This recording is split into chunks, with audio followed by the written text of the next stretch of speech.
السلام علیکم.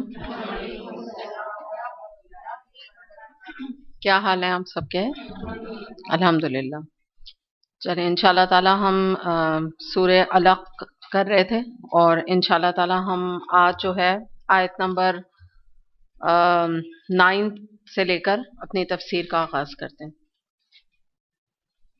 نحمدہ و نصلی علی رسولہ الکریم، اما بعد، فاعوذ باللہ من الشیطان الرجیم، بسم اللہ الرحمن الرحیم. رب اشرح لی صدری ویسر لی امری واحلل عقدۃ من لسانی یفقہوا قولی، آمین یا رب العالمین. آیت نمبر 9. اورأیت الذی ینہا عبدا اذا صلی اورأیت ان کان علی الہدی او امر بالتقوی اورأیت ان کذب وتولی الم یعلم بان اللہ یری کلا لئن لم ینتہی لنسفعا بالناصیہ ناصیۃ کاذبۃ خاطئہ فلیدع نادیہ سندع الزبانیہ. تو یہ 18 تک جو ہے آیات ہیں، یہ ایک ہی مضمون چل رہا ہے، تو یہاں تک ہم انشاءاللہ دیکھتے ہیں اس کی تفسیر اور ترجمہ. پہلے ترجمہ اس کا یہ ہے کہ تم نے دیکھا اس شخص کو جو ایک بندے کو منع کرتا ہے جبکہ وہ نماز پڑھتا ہو. تمہارا کیا خیال ہے اگر وہ بندہ راہ راست پر ہو یا پرہیزگاری کی تلقین کرتا ہو؟ تمہارا کیا خیال ہے کہ اگر یہ منع کرنے والا شخص حق کو جھٹلاتا اور منہ موڑتا ہو؟ کیا وہ نہیں جانتا کہ اللہ دیکھ رہا ہے؟ ہرگز نہیں. اگر وہ باز نہ آیا تو ہم اس کی پیشانی کے بال پکڑ کر اسے کھینچیں گے، اس پیشانی کو جو جھوٹی ہے اور خطا کار ہے. وہ بلا لے اپنے حامیوں کی ٹولی کو، ہم بھی عذاب کے فرشتوں کو بلا لیں گے.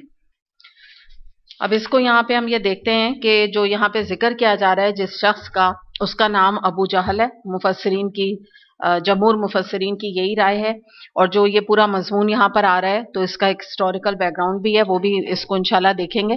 پہلے تو یہ کہ جو تھوڑا بہت آپ ابو جہل کے بارے میں جانتے ہی ہوں گے کہ اسلام کا شدید دشمن تھا، اور یہی بات یہاں پہ بتائی جا رہی ہے. جو پہلی بات شروع ہو رہی ہے کہ تم نے دیکھا ایک شخص کو جو منع کرتا ہے کہ کسی کو نماز پڑھنے سے، تو یہاں پر اشارہ جو ہے وہ نبی کریم صلی اللہ علیہ وسلم کی طرف ہے، اور اس کے بارے میں اللہ تعالیٰ یہی فرما رہے ہیں کہ یہ شخص ابو جہل جو یہ حرکتیں کرتا ہے، تو کیا وہ یہ نہیں جانتا کہ اللہ اس کو دیکھ رہا ہے، اس کی ایک ایک عمل کو جو ہے وہ اللہ تعالیٰ واچ کر رہے ہیں. اور اس کے بارے میں جو یہ نماز کی بات آتی ہے، اس کے بارے میں 2-3 احادیث ہیں، تو وہ ہم تمام ایک ساتھ دیکھ لیتے ہیں. پہلے تو صحیح بخاری میں ایک حدیث آتی ہے کہ اس کا معاملہ یہ تھا کہ نبی کریم صلی اللہ علیہ وسلم سے ویسے تو مخالفت میں یہ بہت بڑا ہوا تھا، یعنی آپ کے جو پیغام حق تھا اس کے بھی بہت خلاف تھا، اور آپ صلی اللہ علیہ وسلم سے بھی شدید جو ہے بغض رکھتا تھا، دل میں اسلام سے دشمنی رکھتا تھا. تو اس کا جو معاملہ یہ تھا کہ یہ اس حد تک دشمنی پہ اور مخالفت پہ اتر آیا تھا کہ یہ نبی کریم صلی اللہ علیہ وسلم کو اگر کہیں نماز پڑھتے دیکھتا تھا تو وہ بھی اس کو شدید جو ہے وہ غصہ اس کے اوپر آتا تھا. تو اس بات کے اوپر اللہ تعالیٰ فرما رہے ہیں کہ یہ جو اس کا عمل تھا، بھی ہم دیکھیں گے حدیث میں، تو اللہ تعالیٰ فرما رہے ہیں کہ ہم اس کی پیشانی سے پکڑ کر اس کو گھسیٹیں گے. مطلب اس نے یہ ہمت بھی کیسے کی ہے نا اس کام کی. تو اس کے بارے میں ایک حدیث آتی ہے بخاری میں جس میں یہ آتا ہے کہ ابو جہل نے کہا تھا کہ اگر میں نے نبی کریم صلی اللہ علیہ وسلم کو کعبے کے پاس نماز پڑھتے دیکھا اور وہ اس سے باز نہ آئے تو میں ان کی گردن پر پاؤں رنگ دوں گا. نبی کریم صلی اللہ علیہ وسلم کو یہ بات پہنچی تو آپ نے فرمایا کہ اگر وہ ایسا کرتا تو فرشتے اس کو پکڑ لیتے. تو اس طرح کی نا یہ باتیں کیا کرتا تھا. تو یہ اس کے سورہ علق کی تفسیر میں بھی بخاری میں یہ حدیث ہمیں ملتی ہے. اس کے بعد پھر ہم دیکھتے ہیں اگلی بات اللہ تعالیٰ نے فرمائی کہ یہ اس کی جو پیشانی ہے وہ جھوٹی اور یہ خطا کار ہے. یعنی مراد یہ ہے کہ اس کا جو پیشانی سے مراد کیا ہے، اس کے اندر کیا ہے، بیسکلی ہمارا دماغ ہے نا، تو اس کے دماغ میں جو ہے نا یہ الٹی سیدھی باتیں جو ہے وہ آتی رہتی ہیں. یعنی ایک کافر کے حوالے سے کہ نبی کریم صلی اللہ علیہ وسلم کی بے عزتی کے یہ طریقے جو ہے وہ ڈھونڈتا رہتا ہے. تو ایک اور واقعہ ضمن میں ہمیں ملتا ہے، اور یہ ترمذی میں آتا ہے کہ نبی کریم صلی اللہ علیہ وسلم ایک دفعہ خانہ کعبہ کے پاس نماز پڑھ رہے تھے. تو ابو جہل وہاں سے گزرا تو کہنے لگا کہ اے محمد صلی اللہ علیہ وسلم، میں نے کیا تمہیں نماز پڑھنے سے منع نہیں کیا تھا؟ یہ پہلی دھمکی جو دی تھی نا اس کے بعد کی بات ہے تو اور آپ سے نا بڑی دھمکیاں دے دے کے اور آپ سے بری بری باتیں کی. تو نبی کریم صلی اللہ علیہ وسلم اس کے روب میں نہیں آئے اور آپ نے اس کو کڑا جواب دیا کہ ہاں میں تو پڑھوں گا نماز، نماز سے تو مجھے کوئی نہیں روک سکتا. اس طرح کی آپ نے کچھ بات کی. تو کہنے لگا کہ اے محمد صلی اللہ علیہ وسلم، تم مجھے کس چیز سے ڈراتے ہو؟ اللہ کی قسم اس وادی میں سب سے زیادہ حمایتی اور مجلس والے لوگ میرے ہیں، یعنی جتھا نا ایک گروپ سب سے بڑا میرا ہے جس پر یہ آیات نازل ہیں. کیونکہ دیکھیں یہاں اللہ تعالیٰ کیا فرما رہے ہیں کہ یہ جو بات ہے نا کہ یہ وہ بلا لے اپنی حامیوں کی ٹولی کو، ہم بھی عذاب کے فرشتوں کو بلا لیں گے. تو یہی اس نے تھریٹ دیا تھا نا یہاں پہ.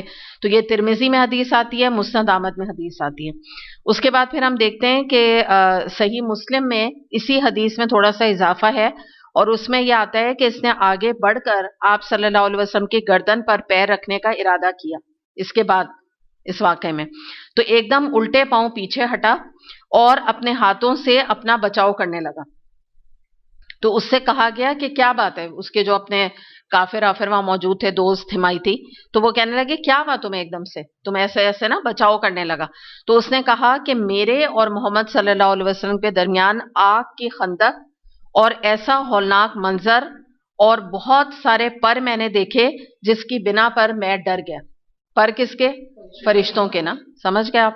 تو نبی کریم صلی اللہ علیہ وسلم نے فرمایا کہ اگر یہ میرے قریب آ جاتا یہ جسارت کرنے کے لیے تو فرشتے اس کی بوٹی بوٹی نوچ ڈالتے. تو یہ وہ اس کا بیک گراؤنڈ ہے جو آیات اب آپ کو بہت اچھی طرح سمجھ آئیں گی کہ اس میں کیا ذکر کیا جا رہا ہے.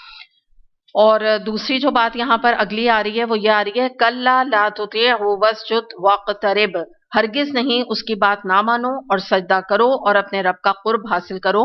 یعنی مراد اب نبی کریم صلی اللہ علیہ وسلم کو انسٹرکشن دی جا رہی ہیں کہ یہ جو ابو جہل تمہیں دھمکانے کی کوشش کرتا ہے، تمہیں پریشان کرتا ہے، تو تم اس کے روب میں نہیں آؤ. تم نے بالکل صحیح فیصلہ کیا جو اس کے منہ پر یہ بات نبی کریم صلی اللہ علیہ وسلم نے فرمائی کہ میں تو نماز پڑھوں گا.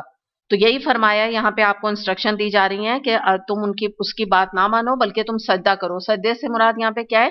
نماز کی طرف اشارہ ہے. یہ نہیں کہ تم سجدہ کرو، یہ نہیں مراد ہے، یہاں نماز کی طرف اشارہ یہاں کیا جا رہا ہے. اور ویسے بھی آپ دیکھیں نبی کریم صلی اللہ علیہ وسلم کی حدیث کے مطابق بندہ سب سے زیادہ اپنے رب سے اس وقت قریب ہوتا ہے جب وہ سجدے کی حالت میں ہوتا ہے. اسے مسلم نے روایت کیا. اور ایک اور حدیث میں ہمیں ملتا ہے کہ بندے کی جو دعا ہے وہ سب سے زیادہ قبول جو ہے حالت سجدہ میں ہوتی ہے. تو یہ بھی ہمیں پتہ چلتا ہے کہ سجدے میں ایک اللہ کا قرب اور ایک ویسے بھی آپ دیکھیں نا کہ ایک انسان کو بڑی کلوزنس اللہ کی محسوس ہوتی ہے. تو یہ ہے کہ جب بھی خاص طور پہ کوئی اللہ تعالیٰ کوئی نعمتیں ہمارے اوپر نازل کرے یا اللہ تعالیٰ اپنا فضل اور کوئی اللہ تعالیٰ خوشخبری دکھائے تو ایک طریقہ کار ہوتا ہے 2 رکعت نماز شکرانہ ادا کرنا. تو اس میں بھی کوئی حرج نہیں ہے، لیکن یہ ہے کہ اگر آپ سنت طریقوں کو دیکھیں تو وہ سجدہ شکر ہے. نبی کریم صلی اللہ علیہ وسلم کا جو طریقہ تھا وہ یہ تھا کہ آپ ڈائریکٹ نعمت ملنے پہ سجدہ شکر ادا کیا کرتے تھے. تو یہی ہمارا بھی طریقہ ہونا چاہیے. اور آپ کو اگر نوافل پڑھنے کا شوق ہے اور پڑھنا چاہیے تو اس میں آپ جو ہے تحیۃ الوضو پڑھ لیں. سب سے اچھا یہ جنت میں لے جانے والا عمل ہے، بجائے اس کے کہ آپ شکرانے کی نماز پڑھیں.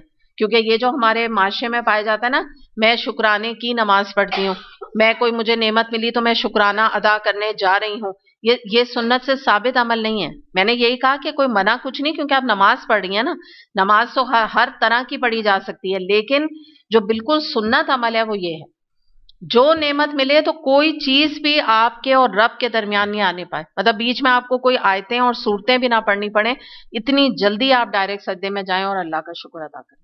اور دعائیں بھی مثال کے طور پہ آپ کی کوئی پریشانیاں اللہ نہ کرے، آپ کی کوئی بیماری ہے، کسی کی کوئی اور گھریلو پریشانی ہے، کوئی تکلیف ہے، تو اس صورت میں بھی سب سے اچھا جو وقت ہے وہ تہجد کا ہے. تو ویسے اگر کوئی ریگولر نہ بھی پڑھتا ہو تو اگر وہ کہے کہ میں آج کل بڑی پریشانی ہے، آج کل بڑے مسئلے چل رہے ہیں، تو اس کا حل بھی یہی ہے کہ آپ تہجد کے وقت میں اللہ کے آگے سجدے میں پڑے رہیے. 10 منٹ 15 منٹ روئیں، اللہ سے گڑ گڑائیں. اللہ دیکھے گا اللہ تعالیٰ کتنی، ایک تو وہ قبولیت کا وقت ہوتا ہے، دل کو بڑا چین ملتا ہے، سکون ملتا ہے. جب تک وہ مسئلہ حل نہیں ہو جائے تو سکون بھی تو انسان کو چاہیے ہوتا ہے نا ذہنی طور پہ.